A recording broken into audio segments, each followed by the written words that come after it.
Welcome, teacher friend. I'm Lori. And I'm Melissa. We are two literacy educators in Baltimore. We want the best for all kids, and we know you do too. Our district recently adopted a new literacy curriculum, which meant a lot of change for everyone. Lori and I can't wait to keep learning about literacy with you today. Hi, everyone. Welcome to Melissa and Lori Love Literacy. We are thrilled that you're here with us today because we are fangirling Rockin McClellan, who is with us today. We cannot wait to talk with her. We can't wait for you to hear her voice and to share all of the incredible things that are happening in Tennessee under her leadership as elementary supervisor in Sullivan County. Melissa, welcome. Yeah, hi, Lori. Hi, everybody. Tell us about why we have to have Robin on the podcast and why she's here today. Yeah, so excited. One, you already mentioned so many great things happening in Tennessee that I just keep reading about. Two, because way back when we had TNCP partners on our podcast, they specifically called out Robin as super amazing and doing such great work around literacy in Tennessee. And then lastly, because if you don't follow her on Twitter, you definitely should, because she is so funny and has great memes for everybody. So, yeah, those are the reasons. True.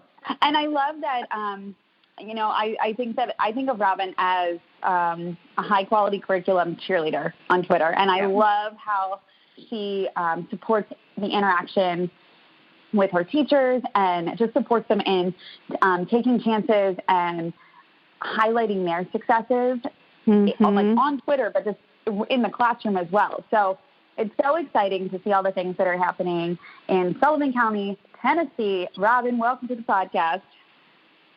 Thanks Hi, so Robin. much. So honored to be here. Thank you. You're welcome. So tell us about yourself. Where did you come from? What did you do? What led you here? Why high quality curriculum? Why are you a cheerleader? Sure. So I grew up in Bristol, Tennessee, here in Sullivan County. And for college, my parents moved to Pennsylvania, so I actually went to Penn State University for my undergrad. Pennsylvania, that's where I'm from. I know, that's right. I love PA. Lots of family and friends up there still. Friends to our family. Nittany Lion through and through.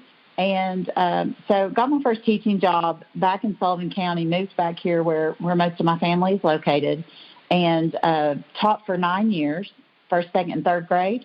Then I was a principal at Emmett Elementary for 10 years, and I am now beginning year 6 as an elementary supervisor. And the journey began when we started doing some instructional walkthroughs using that IPG practice guide that Achieve the Core put out. And, I'm a champion for my teachers, and I know they are amazing and work hard, and they are better teachers than I ever was. But when we did the instructional practice guide and looked at, the dream vision for literacy instruction, we were falling short. And it wasn't because the teachers weren't working hard and planning lots and coming and giving everything they had every day, but it's because I always use the analogy, we were building a house, but we didn't have any footers poured on the structure. So that's when we had to step back and really look at what were the Yeah, I said that. Yeah, and it sounds like that. I mean, that is the story kind of everywhere. I feel like that's what's happening. So from there, you guys actually adopted CKLA, is that right? That's right. We brought 24 pilot teachers together, and we laid out 3 different high-quality curricula. High quality is defined by Ed Reports, of course, and we basically just picked through it, and I wanted to hear what teachers thought about it. And so first, they thought just about maybe going with the knowledge strand of CKLA because that was what was recommended as we were just taking off such a bite of some radically different instruction and a cohesive curriculum. But my teacher said, we want to go all in. Our phonics instruction is willy-nilly. Everybody makes fun of me that I say that, but phonics instruction, it was so fragmented. And when I taught phonics, I used a cassette tape and a Dollar Tree workbook. So it's like, they're like, our kids deserve better. Let's go all in. And so they had 2 weeks to have those materials in their hands that we hand copied because we didn't have money. in our district, allocated for any of that. And so my little 84-year-old secretary and me and a lady who at the copy center that works for us, we started copying. And so teachers had Xerox copies of free downloadable CKLM materials 2 weeks, and then they were in classrooms teaching using those materials. Oh, my goodness. And you said you had 24 pilot teachers. I feel like our TNCP friends called them game changers. Is that right? We call them the game changers, and it came from one of them, because in our first time together looking at the materials, TNCP was with us. And one of my teachers who was really resistant at first, she perked up her head and she said, this could really change the game for kids. And I said, I'm a drama queen. So I'm like, you all are now known as the game changers. And so I love it. They all but have tattoos of that, because they have changed the game for not only the children in their classroom, but the other 140 teachers in our district by the capacity that has been built in them. Now they've been spreading that over 3 years.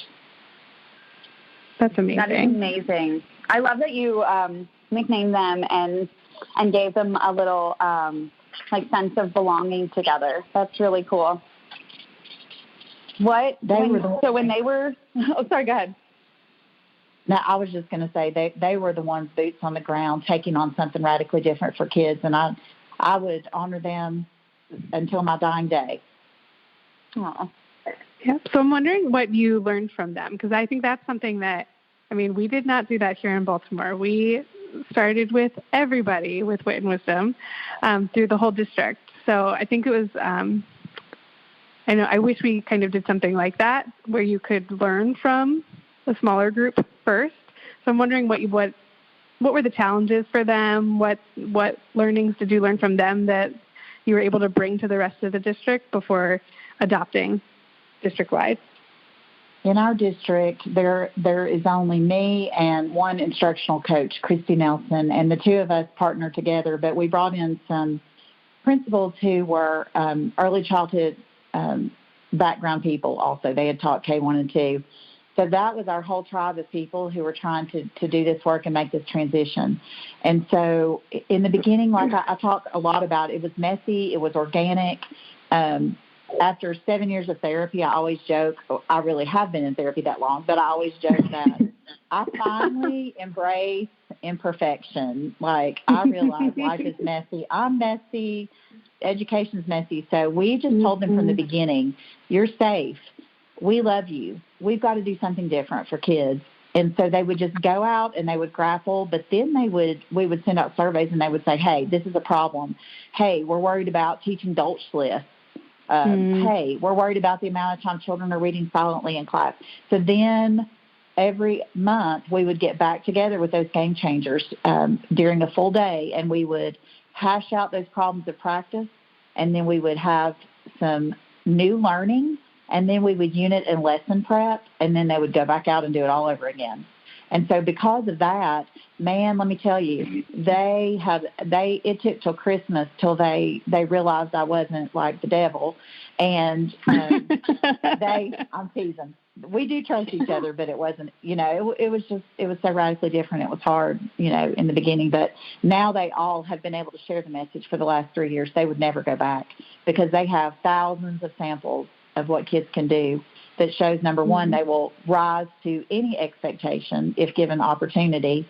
And two, there's so much more than a number. So not only are our numbers now following the work, but we have this qualitative picture of voices and work and parent perspective that's so rich and that just validates all we've been doing. And I see them on Twitter all the time. So yes, I know it's and real. they do love and trust you. We see it. So, Robin, when they got together, when you all got together, what happened at those meetings or at those planning sessions? So, I'm an old elementary teacher, so we always have to have chart paper and markers. And that's not a put down, it's a compliment. Is that true or false, ladies? Absolutely. Okay, there you go. And maybe some Post-it. I was going to say maybe also some candy bars or something. You know what? I know you're going to think I'm lying, but I was just thinking chocolate. Ask my people. I always have chocolate.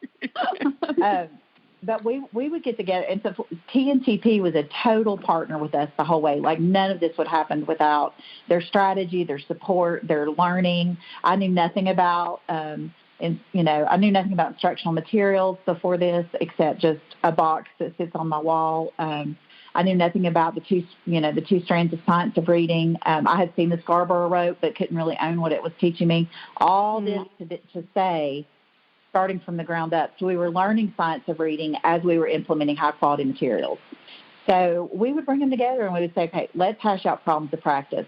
So they would jot their question, and then they would break into small groups. And then Kate Glover, who is our TNTP contact person, case project manager, she would like talk us through, if this is the question, like, do kids really need 30 to 45 minutes of sustained silent reading every day? Well, the teachers would talk it out a little, but then Kate would provide us with the research and the understanding of, number one, how can we embed some of that silent reading within the CKLA studies? And they do read in CKLA, but and then also, like, why do they not need that much silent sustained reading time? Those kinds of things. So, like, Kate brought so much background knowledge about literacy to us, but then we would pose it back to teachers, and then they would get messy with it. So it was literally just like a work session for 8 hours. And the new learning like right now, our new learning would be when we bring them together, it's around, with skills instruction, are we explicitly teaching the skill? Are we practicing the skill out of context? And then are we applying the skill in context? Right now, all of our elementary leaders are working with teachers to make sure our phonics instruction follows that path. That is the path of CKLA. And then for listening and learning, we are looking at what questions are we asking? Are we building the dream response for kids? And then are we providing scaffolds so that we push kids to get to that great right is right answer? So those are the two strands, and that's our work, and it's informed by Kate and carried out by Christy and me and the leaders and the teachers. So it's going to be a work in progress the rest of my life. Well, we love that. And then your professional learning is all connected to that, right? Like, it's all intertwined in the content, and what you do in those sessions then informs your professional learning, correct? Everything that we're doing with teachers is grounded in curriculum, in instructional materials, and their voice. Which is the way to go. Research approved. Great job, Robin. I'm working on it. Achieve the Core is teaching me a lot, too, about that. They're pretty great. Yes, they are. I'm trying to actually pull up. I know I can get it before we move on. Effective Teacher Professional Development. It is an article by Linda Darling Hammond, Maria Heiler, Madeline Gardner, and with assistance from Danny Espinoza. It was published in June 2017.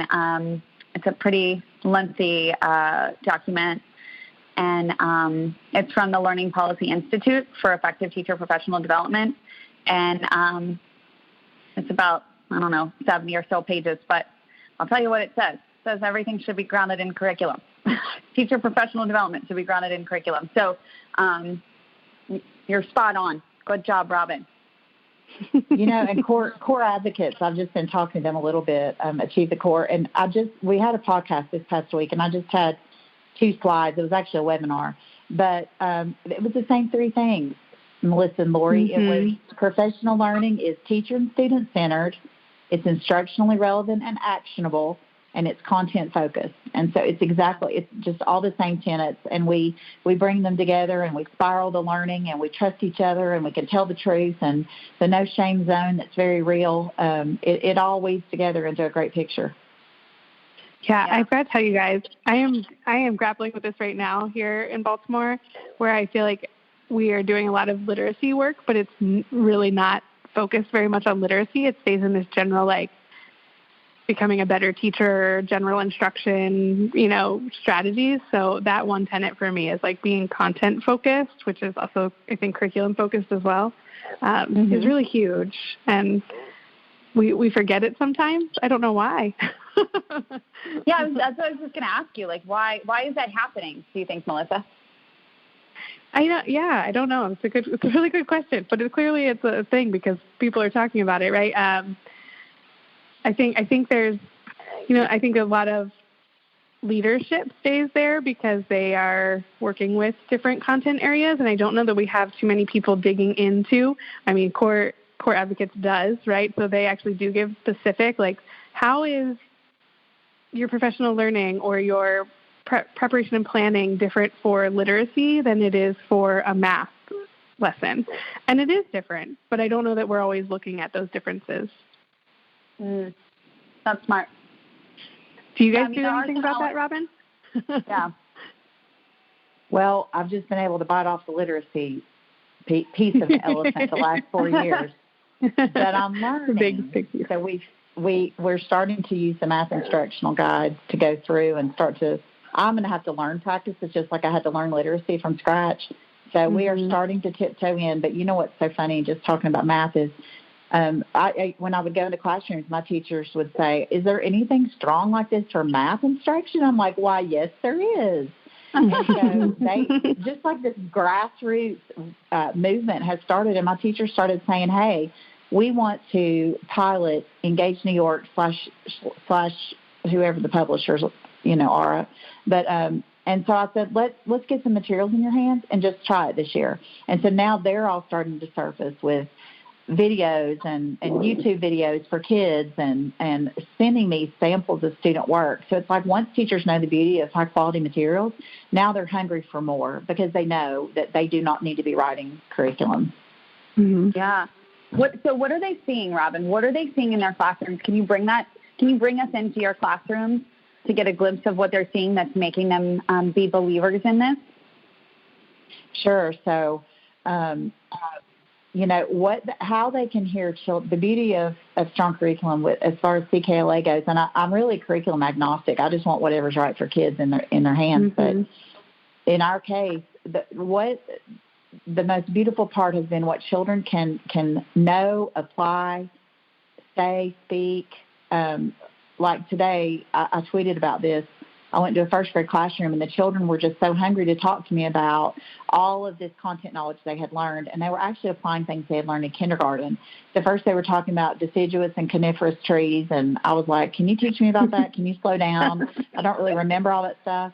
And then we're talking about endangered species, and they wanted me to see the bald eagle that has a camera strapped to its back, so that they were showing me the Arctic tundra, and oh my gosh, they want to protect their eggs because there are predators out there, and their eggs are actually the prey. And let me tell you about buzzards who are actually scavengers and on and on and on.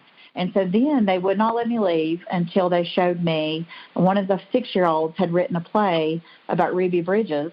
And she was the director, a 6-year-old, telling all the children where to stand and stage the play. And the children were acting out where she was in a schoolroom by herself with a teacher because all of the families that were not of color had moved their children out of that classroom. So my 6-year-olds are understanding not only civil rights, but just to think about. So one of the things teachers talk about all the time is I cannot believe what children are able to know and be able to do once they have this strong, aligned K-5 curriculum. So one of my principals is an old U.S. history teacher, and he said, Robin, I cannot believe what these kids can talk about. My students in U.S. history didn't come with any kind of this knowledge. Mm-hmm. Yeah. What I think always shocks me when I'm in classrooms, like to echo that, is that kids they're just so excited, they're so motivated, but they feel like when they're learning about history in particular, it's like a story that has come together for them. And I love hearing them retell it like a story because they really are internalizing it and just really deeply understanding it. And it's just so exciting. And I know that they're like talking about it. And then, that talking transfers to writing. So I'm sure that you've seen, I've seen it on Twitter, so I'm prompting you, but I'm sure that you've seen some writing stuff happening in your schools where they are just blowing through the roof. I see it all the time, and I take pictures of it all the time because those are the things that keep me going. But, yesterday, Christy Nelson texted me 2 pictures of a writing sample, and one was a sample from a student with special needs, and that child had applied so much vocabulary into the writing prompt. That's why I talk about equity all the time, is that we have to afford all children the opportunity to have this instruction and this opportunity to apply what they've learned into their writing and their speaking. So constantly I'm looking at, but the expectation is our kids use the vocabulary they've learned to embed into their writing. So our teachers set the stage and model, but the children who are the ones who apply it, and you can tell that because their writing samples are all different. No longer are we doing this shared modeled writing, and the kids are just copying it down. I mean, it's just there. And when children can write what they know, it's a whole different level, as you all know, than just being able to speak it. So, I was it hard for your teachers? Sorry to interrupt you. Was it hard for your teachers to transition from that idea of, writing using a specific acronym and everybody's writing looks the same because we're all responding in the same way, although we might all be using a different set of text evidence or something of the sort? Can you tell us a little about that transition for your teachers? I think that we're still in the middle of the transition. So we know what kids are able to do, but I think our teachers are actually wanting to embed more opportunities to write. But I think that we need more structure and maybe some more cognitive mapping so that we can have the same language of how to plan for your story so that, children can brainstorm and have their own thoughts and have their own structures and then arrive. So there's still pieces that we have to polish. But as far as us feeding children too much and putting too much on the board to prompt and lead and just releasing them to think and apply. But teachers have to know that they have to have those opportunities in small groups and one-on-one to coach the kids up. And these are the things that you can do to improve or polish your work. But when I taught first grade, I had a calendar with pumpkins on it, and on day October 1st, it would say, "Write, you are a pumpkin seed." And on October 2nd, it would say, "You're a witch and your hat came off." I mean, it was like the most ridiculous, low-level thing. I don't know. You all are know about that Robin, stuff. I taught second, and then I taught some, middle area grades, and then I taught high school. And same thing when I taught second grade. It was like, pretend like you have magical powers and write about your magical powers. And, then you would get extensive writing from the kids who could write a lot, and the kids who didn't continued to not write a lot. And there were not really original ideas. And it was all very disconnected to what we were doing. And now, listen, I'm in shame with you. Okay, good. Well, it's good to have a no-shame family. Yeah. We're in it together. We know better, but now we do better. That's right. And our second graders now, when you walk down the hallway, they're telling you why the colonists should go to war against Great Britain because they're taxing them unfairly. And so it's just like they know so much more than I do. And as I read the domains, I've had to dig in and really understand it to be able to support it. And when I read the War of 1812 domain in second grade, all I knew about that war was that it was in 1812. And so my second, I'm not kidding. Remember, no shame. So my second, I don't know that I could say much more either. There you go. Just what the opportunities kids have are just going to set them on a huge path for knowing more and being kinder and contributing to the world than any students I've ever known. Awesome. Oh, so good. Well, I'm gonna have to give you the number for the county where my little one goes to school because they're still doing writing prompts like that, Robin, and they're also doing reading calendars where it's read a book. After each page, get up and do 15 jumping jacks, and then I would sign off that she did that. And it makes me want to cringe inside, but so I'm just saying we're not alone. There are still people who are out there who are learning and having opportunities to learn. So you're just spreading the good word, and we're loving that you're doing that. And we talked about this another time earlier, Lori, but we said once you know better, we all say know better, do better. I think that was Maya Angelou that said that originally. But if we know better and we don't do better, that's when we really have a moral imperative to step up. And that's where I have the rub, not in not knowing and not in doing things wrong when we didn't know, but now that we know, it's time for a revival. Mm-hmm. Yes. I like to I came up with a really catchy little name for it, and I don't remember what it was now. It was like for Curriculum Renaissance. But I just think it's like the time is now, and there's so much momentum behind it, happening right now, especially on Twitter and, of course, on our podcast and in our school, most importantly in our school districts and in our schools, so that you're seeing all of that, so that kids are not getting up after they read 5 pages and doing 5 jumping jacks for whatever reason, or writing about if they had magical, mythical powers and were a unicorn randomly disconnected to whatever they were reading. So we are doing better. You are right, though. That is the place where we would want to take a pause if we knew better and we did not do better. That's right. Robin, I'm glad you said that, like, you're still in this transition, because I think sometimes people think like we adopt a curriculum and then everything's better, right? Everything's just easy and it's great. But I'm glad you said like there's still things that are, people are struggling with and need to change from old practice to this new practice. I'm wondering if you have any examples of like things that maybe teachers are having a hard time changing from the way they used to do it to this new way. I do. That's such a good question. It's a great question. And if we're real, we're always trying to be, growing and a work in progress. I always hashtag work in progress because sometimes I feel like I'm such a mess. But, a couple examples, like now when our principals do literacy walkthroughs, they're not at all punitive. They're just like trying to learn and see what the classroom instruction looks like. And then they talk to teachers with a quick turnaround about what do I think is your one next best step. So it's so much more digestible to be able to think about one next best step of how to add value rather than, I'm the queen of the world principal and I'm going to come tell you 6 things on this very vague rubric. So the things that they're talking about now, like I said, are like we'll walk into a classroom and a teacher is feeding the children too many answers and hints to get to this dream destination. Yeah. So rather than the kids taking on the cognitive lift, the teacher is scaffolding so much that they don't even need to have to take big steps. So the principal might say, hey, down the hall,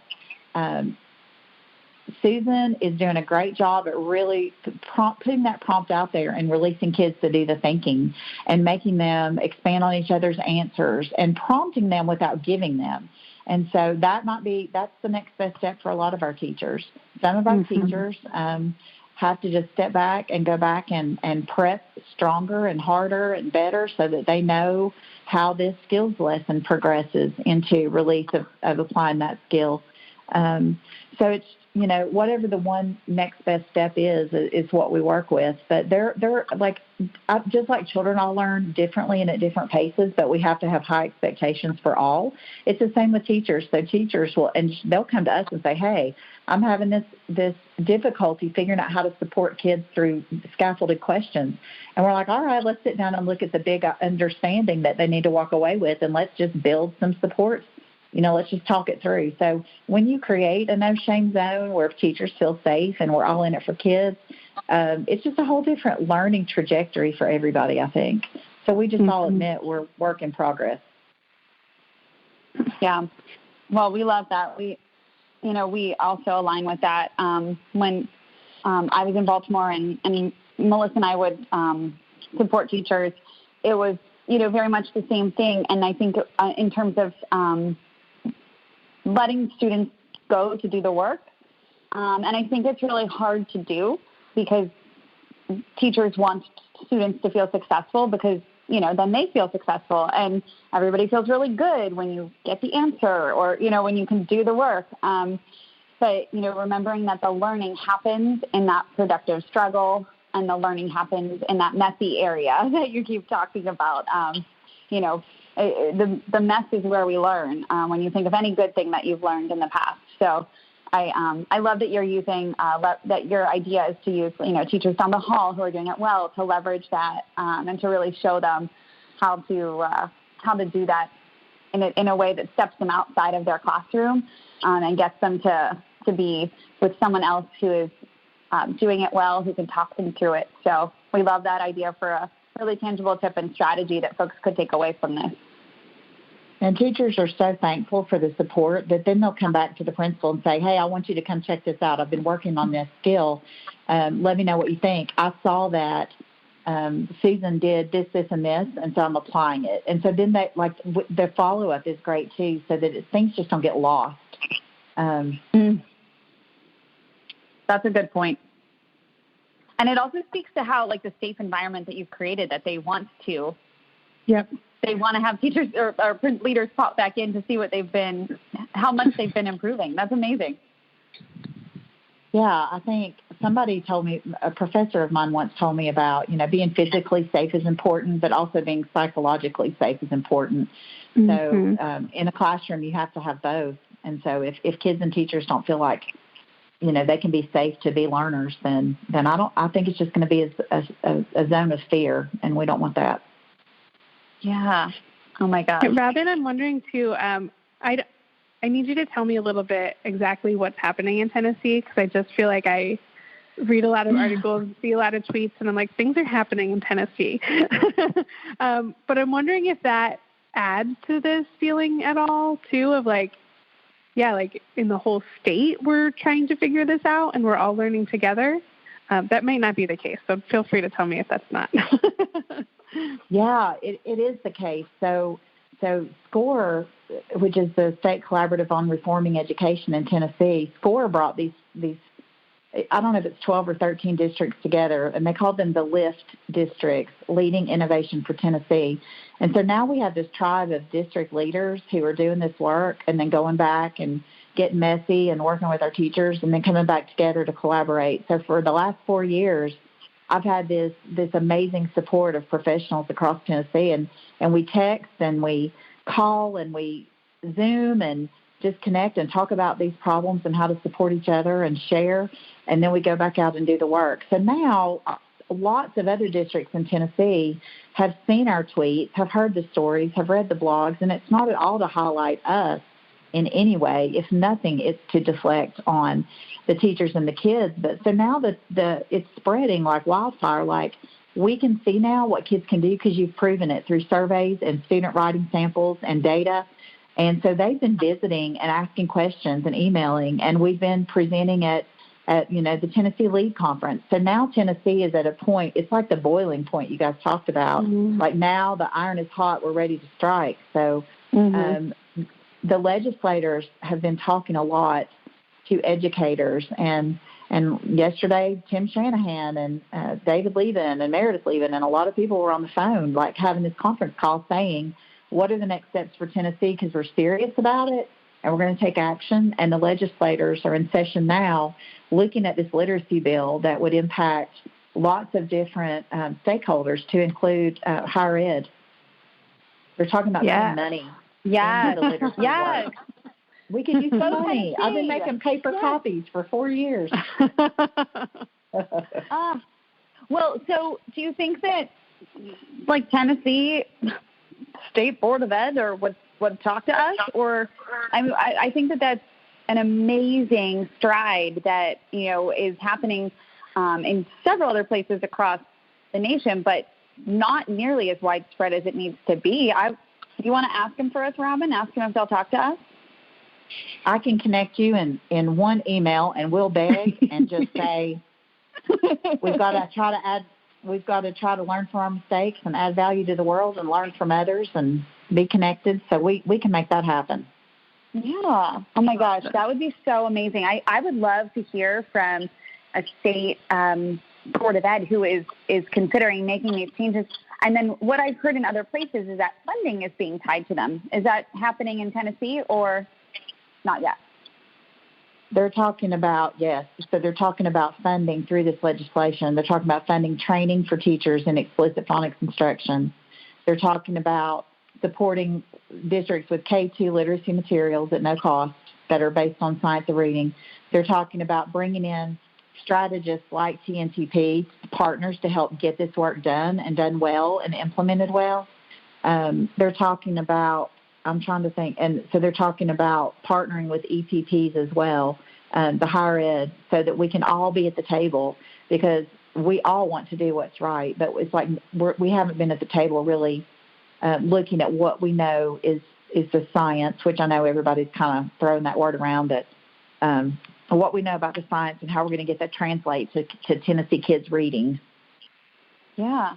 I feel like we all might have been at the table, but we all were never on the same page. And finally, we have, this wave of information that's kind of always been there, but that we, had kind of been diverted our attention from. And it's exciting to be in this place. Mm-hmm. It's so exciting. Isn't it the best work you all have ever done to think about advocating for kids to just be like such contributors to the world and to be able to read, and not just a few kids reading, but, I presented in front of the legislators once at the House of Ed committee. I don't know how I get myself into these messes. And, I talk to them just like I do you all. Like, I'll tell them I've been to therapy. It doesn't matter. But I was just standing before them and I said, yeah, you all talk about, 30% of your kids on track and mastered. But I said, I'm looking at their faces, and I'm looking at 20 kids lined up across a wall. And I'm going to tell these 14, I'm sorry that you're never going to read on grade level, but these 6, you're the lucky 6, and you're going to be able to read and be able to tackle text and be able to read a CTE manual or read a college textbook. And when I looked at the legislators, they want our Tennessee children reading as well. But when you make it tangible, like I'm looking at their faces and I'm looking at their freckles and I'm looking at their, their beautiful spirits, I'm going to go fight for those kids. And so our legislators are realizing we're at this moment, and they've got to do something. Yeah. Well, and I love that. And it's more than just the kids, right? Because as you were describing it, I was picturing their families, behind them.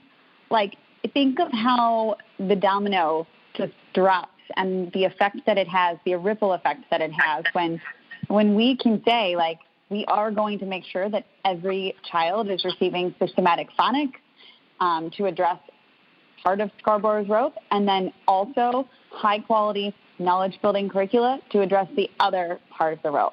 Like, the power in what you are doing and, what it sounds like Tennessee is doing is immense. We can't wait to hear what happens from here. Will you keep us updated as you go? I will. I will keep you updated. It's an exciting time right now. Is that, you had mentioned you are doing a presentation in Nashville. Is that what is happening there? Yes. So SCORE is convening and having a literacy summit. And so they've asked the districts who have been implementing, I believe, 3 different curricula. So I think it's Wit and Wisdom, EL, and CKLA. We're going to be doing afternoon breakout sessions so that other districts who want to know more about that curriculum and implementation and look at the proof in the pudding and the student work, they're going to be able to come and hear from the districts that have been doing it for 3 or 4 years. But the morning is, drum roll, Natalie Wexler, who will be there. Our favorite. No, I'm your favorite. She's your second. Yeah, hey, listen, I have my Wild About Wexler shirt on right now. I was going to say, I think I'm going to be sending you a Robin McClellan T-shirt. No, I'm just Robin. We got you. That's what one of my friends used to sing. But I hope you do know that I really don't think highly of myself. I just love being in the work. So just so you know. But Natalie Wexler is going to be there in the morning, and then we'll have some breakout sessions. So SCORE has been a tremendous lever in bringing us to the table and accomplishing these things. And we know we have not arrived, but we're excited that we're on the journey, and we're far from the beginning of it. So we're excited. Yeah, but that speaks volumes that they are bringing Natalie Wexler in, because it just shows that their mindset is also grounded in, the science of reading and the fact that they need knowledge-building curricula. I always think it's really telling and a little bit scary if I'm, in a school district and in a space, and I ask, like, has anyone heard of Natalie Wexler? And nobody raises their hand or, even looks like they have a glimmer of, yeah, I know who she is. And then, have you heard of Ed Reports? And it's like cricket. And I always encourage folks, like, this is a huge new, well, not new, but it's a huge myth if you're adopting curriculum and you're not looking at Ed Reports or you're not reading Natalie Wexler's work. So it's very telling that Tennessee is doing that at the state level. We do have a commissioner and a materials assistant commissioner, Lisa Coons, and of course Penny Schwinn is our commissioner. But they are deep in the work. They know the two strands of literacy instruction. They know Scarborough Rope. They are working with legislators to help get them informed about science of reading, and they are setting the bar high for districts to adopt high-quality curriculum and to implement it right and well. That's exciting. So when they, for implementation, they're thinking about and I'm just asking, are they thinking about professional development connected to the curriculum, and then also like implementation supports, like, job embedded coaching or coaching for leaders? Do you have any idea of any of that? Because I think that's really, like, the adoption is the first step. It's all the special stuff that happens after that is really exciting. That's right. And so we've gone through adoption, of course, all these years in Tennessee, but until now, it's been, August, we come back, we're going to shoot a fire hose water system down your throat of all the curricular options.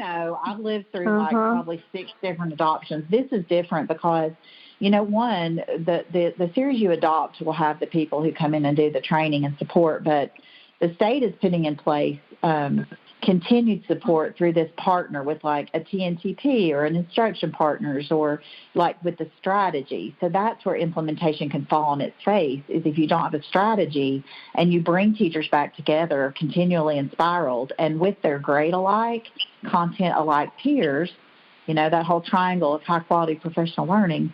So the state is going to, they're working to provide funding for districts to have not only that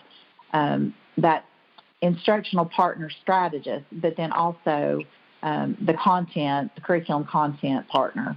So, yeah, I think, and they're bringing districts together to talk about this and support each other and to continue the collaboration that's been started through SCORE. That's exciting. Well, Robin, would you come back on and keep us posted in a couple months and share about where Tennessee stands in all of this? I think it would be great to do an update, and I am walking in faith that we're going to move in the right direction. And if, I just think the momentum is there. And I know I probably talked too much, but when I was talking to legislators, I said it's kind of like at Christmas when you're making caramel, and if you pull it off too early, it's all clumpy, and then if you leave it on too long, it's burned. But if you take it off just at the right moment, you're going to be tasting some heaven. I said right now is just the right moment to make major change for kids in Tennessee. So my prayer and my dream is that this takes off and gets going and is supported. I think so that great.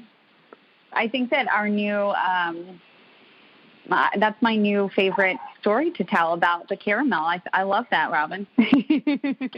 Well, see, I can't cook. Like I can't even cook chicken noodle soup. So when I have analogies about food, it's kind of a big lie. But anyway, I do make caramel for Christmas. Oh my goodness! Well, it was amazing talking with you today. Is there any piece of advice that you would like to leave? We always ask everybody at the end of every podcast if they'd like to leave a piece of advice for our listeners who range from teachers to leaders to my dad to Melissa. Melissa, your aunt is listening. I saw it on Facebook the other day. Nice. Yes.